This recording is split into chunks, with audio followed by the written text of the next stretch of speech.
700 થી 800 man power અમારું આ કામમાં ડિપ્લોય થયું છે. હવે પોલીસ ફોર્સ પણ એડિક્વેટ નંબરમાં આજે ડિપ્લોય થઈ છે. પોતાની રીતે ખાલી કરે એ પણ પ્રયત્નો શરૂ થયા છે. આપણે જણાવીએ કે હવે ધીમે ધીમે વી આર મૂવિંગ ટુવર્ડ્સ અમે ડિમોલિશન તરફ આગળ હવે વધ્યા છીએ. ઘણા લોકો અમને આ સહકાર આપ્યો. પ્રોએક્ટિવલી અમે ત્યાં ટ્રેક્ટર્સ વગેરે સુવિધા આપી રહ્યા છીએ. બધા રીતે નાગરિકોને સાથે રાખીને કામ કરો. ડિમોલિશનનું કામગીરી ચાલુ છે. ઘણું મેન પાવર છે. 7 સેક્ટરમાં અમે કામ કરી રહ્યા છીએ અલગ અલગ. કાલથી તો અમે પોતે ત્યાં કંટ્રોલ રૂમમાં જ બેસવાનું શરૂ કરીશું. સવારથી આપ ત્યાં ગયા છો તો પણ જોયું હશે કે ધીમે ધીમે મકાનો ખાલી થઈ રહ્યા છે. એકદમ ચાલુ છે પ્રોસેસ. નમસ્કાર, આપની સાથે હું આકાંક્ષા. તમે જોઈ રહ્યા છો ઓવર રાજકોટ. રાજકોટમાં જંગલેશ્વર વિસ્તારમાં ડિમોલેશનની કામગીરીને લઈને તંત્ર દ્વારા જેટલી પણ તૈયારીઓ કરવાની છે બધી જ તૈયારીઓ પૂરજોશમાં ચાલી રહી છે. જંગલેશ્વર સહિતના જેટલા પણ વિસ્તારો છે 1400થી વધારે જેટલા પણ ગેરકાયદેસર બાંધકામો છે તેનું ડિમોલેશન કરવામાં આવશે. રાજકોટ મહાનગરપાલિકા અને પોલીસ તંત્ર અત્યારે આ ડિમોલેશનની કામગીરીને લઈને સજ્જ છે. ઘણા બધા નિયમો બનાવવામાં આવ્યા છે અને કઈ પણ પ્રકારની વ્યવસ્થા કરવામાં આવી છે તેના પર વિગતે ચર્ચા કરીએ. શહેરના ભક્તિનગર સર્કલ પાસે સેટ હાઈસ્કૂલમાં મોટી કોર્પોરેશનના 1200થી વધુ અને પોલીસ વિભાગના 1500થી વધુ અધિકારીઓ અને કર્મચારીઓ એકત્ર થયા હતા. સાથે જ કોર્પોરેશનના 3 ઝોનના ડેપ્યુટી મ્યુનિસિપલ કમિશનર, દબાણ હટાવ શાખા, વિજિલન્સ સમિતિ સહિતના અધિકારીઓ અને કર્મચારીઓ પણ જોડાયા હતા. આજે એટલે કે 21 ફેબ્રુઆરીએ 7 રૂટમાં પોલીસ અને કોર્પોરેશનના અધિકારીઓ તેમજ કર્મચારીઓ દ્વારા ફૂટ પેટ્રોલિંગ પણ કરવામાં આવશે અને જેટલા પણ લોકો છે તેમને ઘર ખાલી કરવા માટે સમજાવવામાં આવશે. દબાણકારોને ઘર ખાલી કરવા માટે સમજાવવામાં આવશે. સવારથી શરૂ થયેલી આ કામગીરી સાંજના 6 વાગ્યા સુધી ચાલવાની છે. જંગલેશ્વરની 78 જેટલી સોસાયટી અને ગલીઓમાં જઈને પોલીસની ટુકડીઓ અને કોર્પોરેશનની ટીમ લોકોને દબાણ ખાલી કરવા માટે સમજાવશે.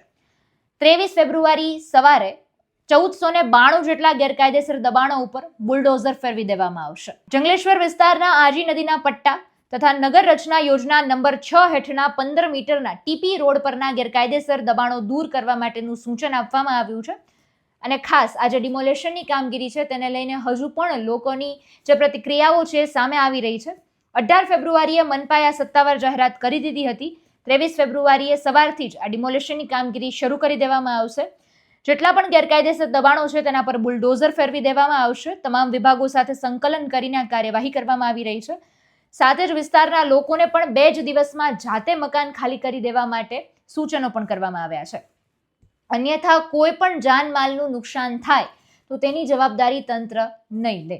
જે ફૂટ પેટ્રોલિંગ કરવામાં આવી રહ્યું છે એ પણ લોકોને સમજાવવા માટે ફૂટ પેટ્રોલિંગ કરવામાં આવી રહ્યું છે કે જેથી કરીને આ 2 દિવસના ગાળા દરમિયાન લોકો છે પોતાનું મકાન ખાલી કરી દે અને 23 તારીખથી જ્યારે ડિમોલેશનની કામગીરી કરવામાં આવશે અને કોઈ પણ જાનમાલની હાનિ પહોંચે છે તો તેના માટે તંત્ર જવાબદાર નહીં રહે. 25 ફેબ્રુઆરી સુધી આ ડિમોલેશનની કામગીરી ચાલવાની છે. 23 શરૂ થશે, 25 ફેબ્રુઆરી સુધી ચાલશે. 64થી વધારે જેસીબી મશીનો છે, 84 ટ્રેક્ટરો છે, 7 હિટાચી મશીન છે, 50 ટ્રેક્ટર બ્રેકર છે, 42 ગેસ કટર છે, 14 ડમ્પર અને મોટી સંખ્યામાં મજૂર, ટેકનિકલ સ્ટાફ, સુપરવિઝનની ટીમની આખી આ વિશાળ વ્યવસ્થા ઊભી કરવામાં આવી છે. તેની જ સાથે આ કામગીરીને વધારે વ્યવસ્થિત સુચારુ રીતે કરવા માટે તેને વિસ્તારને 7 ઝોનમાં પણ વહેંચવામાં આવ્યો છે. દરેક ઝોનમાં વર્ગ 1 સહિતના અધિકારીઓની પણ નિમણૂક કરવામાં આવી છે. તકનીકી સ્ટાફ, સુપરવાઇઝર, ફિલ્ડ કર્મચારીઓની ટીમ ઝોન વાઇઝ તેમને ડિસ્ટ્રીબ્યુટ કરવામાં આવ્યા છે અને જેનાથી મોનિટરિંગ છે એ ઇઝીલી થઈ શકે. મહાનગરપાલિકા દ્વારા વિશેષ કંટ્રોલ રૂમ પણ સ્થાપિત કરવામાં આવ્યો છે. 7 ઝોનમાંથી માહિતી પ્રાપ્ત કરવા માટે સતત દેખરેખ પણ કરવામાં આવી રહી છે. આ જે ટોટલ ચોરસ મીટરની જગ્યા છે 87,000 ચોરસ મીટરની જગ્યા છે આ ડિમોલેશનની કામગીરી પછી ખુલ્લી કરવામાં આવશે અને ત્યાંના જેટલા પણ મકાનો છે, બાંધકામ છે, તબક્કાવાર તેમને દૂર કરવામાં આવશે. તેના માટે ખાસ સુવ્યવસ્થિત માઇક્રો પ્લાનિંગ, કડક પોલીસ બંદોબસ્ત, સતત મોનિટરિંગ અને નાગરિકોને સાધન સહાય રાજકોટ મહાનગરપાલિકા દ્વારા કાર્યવાહી શરૂ કરવામાં આવશે. તેને લઈને જે નિયમો બનાવવામાં આવ્યા છે તેમાં ખાસ આગામી 23, 24 અને 25 નો ડ્રોન ફ્લાય ઝોન જાહેર કરવામાં આવ્યો છે. દબાણ હટાવવાની આ જે કામગીરી કરવામાં આવશે તે દરમિયાન દેશ વિરોધી સંગઠનો, આતંકવાદી અથવા તો ભાંગફોડિયા તત્વો દ્વારા કોઈ પણ પ્રકારના આવા જે ડ્રોન છે જે ઉડાવવામાં આવશે અથવા કોઈ પણ પ્રકારની મુશ્કેલીઓ ઊભી કરવામાં આવશે તો તેની સામે પણ કડક કાર્યવાહી કરવામાં આવશે. તેની જ સાથે જાહેર રસ્તા ઉપર 4 થી વધારે લોકો છે એ એકત્રિત નહીં થઈ શકે આ રીતની પણ વાત કરવામાં આવી છે. એટલે નો ડ્રોન ફ્લાય ઝોન ઊભો કરવામાં આવ્યો છે. તારીખ દરમિયાન કોઈ પણ વ્યક્તિ એક જાહેર સ્થળોએ પર 4થી વધારે લોકો એકત્રિત નહીં થઈ શકે આ રીતનું વાત છે અત્યારે કરવામાં આવી છે. તેની જ સાથે શહેરના તમામ વિસ્તારોમાં રિમોટ કંટ્રોલથી ચલાવવામાં આવતા ડ્રોન છે એ ડ્રોન માટેની પણ મનાઈ ફરમાવી દેવામાં આવી છે. રાજકોટ શહેરમાં જંગલેશ્વર વિસ્તારમાં આપ જાણો છો તેમ નદી પટના તેમજ ટાઉન પ્લાનિંગ રોડના દબાણો હટાવવાની કામગીરી શરૂ થઈ છે. અમે આખું કેમ કે 1400+ ઓલમોસ્ટ 1500 હાઉસીસ આર કવર્ડ, એટલે આટલું જ્યારે મોટું છે ત્યારે રાજકોટ મહાનગરપાલિકાની તમામ સિનિયર ઓફિસરની ટીમ અને લગભગ 700થી 800 મેન પાવર અમારું આ કામમાં ડિપ્લોય થયું છે. હવે એની સાથે પોલીસ ફોર્સ પણ એડિક્વેટ નંબરમાં આજે ડિપ્લોય થઈ છે. અમને નાગરિકોને સમજાવી અને પોતાની રીતે ખાલી કરે એ પણ પ્રયત્નો શરૂ થયા છે ને એના પણ અમને રિઝલ્ટ મળી રહ્યા છે. અમે આજના દિવસથી તો અમે ટ્રેક્ટર્સ વગેરે સુવિધા પણ વિસ્તારમાં આપી રહ્યા છીએ કે જેથી અમારા સાધનો પણ જો યુઝ કરીને જેટલું ખાલી વહેલા થઈ શકે એ થઈ શકે. અને અમે એ પણ રાખ્યું છે. આપને જણાવીએ કે હવે ધીમે ધીમે વી આર મૂવિંગ ટુવર્ડ્સ અમે ડિમોલિશન તરફ આગળ હવે વધ્યા છીએ અને એ પ્રક્રિયા હવે શરૂ થઈ રહી છે. ત્યારે એ સમય આવશે ત્યારે એ પણ એક જોતા જઈશું. પણ એટ ધ સેમ ટાઈમ હું આપને જણાવું કે ઘણા લોકો અમને આ સહકાર આપી અને અમે પણ પ્રોએક્ટિવલી આપને જણાવ્યું કે પ્રોએક્ટિવલી અમે ત્યાં ટ્રેક્ટર્સ વગેરે સુવિધા આપી રહ્યા છીએ કે જેથી કરીને કોઈને પણ કોઈ સામાન શિફ્ટ કરવો છે કે બધું રાજકોટ મહાનગરપાલિકા દ્વારા એ પણ પ્રોવાઈડ કરવામાં આવી રહ્યું છે. એટલે અમે બધા રીતે નાગરિકોને સાથે રાખીને આ કામ કરવામાં ને એ ચાલુ છે, એક પ્રક્રિયા છે.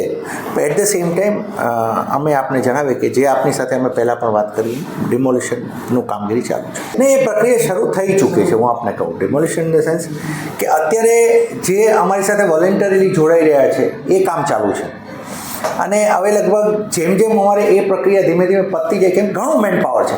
7 સેક્ટરમાં અમે કામ કરી રહ્યા છીએ અલગ અલગ. અમારો કંટ્રોલ રૂમ પણ અમે ત્યાં હવે બનાવ્યો છે. લગભગ કાલથી તો અમે પોતે ત્યાં કંટ્રોલ રૂમમાં જ બેસવાનું શરૂ કરીશું.